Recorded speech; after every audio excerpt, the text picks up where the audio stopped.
OK. Donc, voici petite explication sur la lecture de manomètre. Ceci découle du fait qu'un gaz exerce une pression, donc exerce une force sur une surface, et là, va déplacer un liquide qui est contenu à l'intérieur des manomètres et baromètres. OK? Donc, voici un baromètre. Un baromètre mesure la pression ambiante.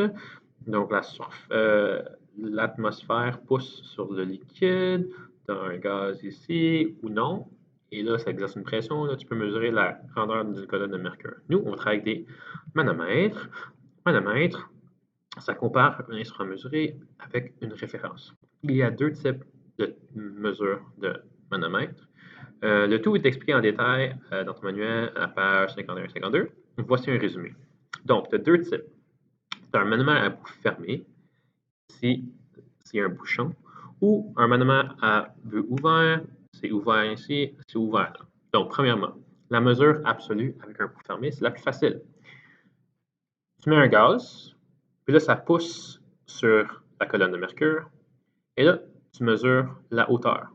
Donc, ici, c'est 55, ici, c'est 35, donc tu as une différence de 20. Ça, c'est pas clair si c'est des millimètres ou des centimètres. Présumons que c'est des millimètres. Donc ici, tu as 20 millimètres de mercure directement. C'est ce que tu mesures. Parce que tu as un vide ici. Il n'y a rien qui résiste la pression du gaz. Oups! Rien qui résiste la pression du gaz. Donc la pression du gaz, c'est directement l'hauteur. Une mesure relative, cependant, ça dépend. On doit donner en premier lieu la pression atmosphérique. Donc ici, le PATM serait mesuré d'une autre façon avec un baromètre. Admettons, c'est 760. OK? 760, température, pression normale. Donc, tu dois faire deux mesures. Tu as deux cas. Le cas à gauche, le cas à droite. Là, si je te demande la question, quel cas est-ce que la pression interne du gaz exerce une plus grande pression que la pression atmosphérique externe? Le choix, c'est le choix à gauche. Ici, le gaz pousse plus que la pression atmosphérique. Donc ici, si on fait un concours de force, le gaz l'emporte. Tandis qu'ici, c'est la pression ambiante qui est plus forte.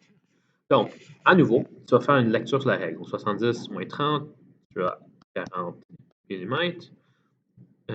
Donc ici, le gaz interne est plus fort que la pression atmosphérique.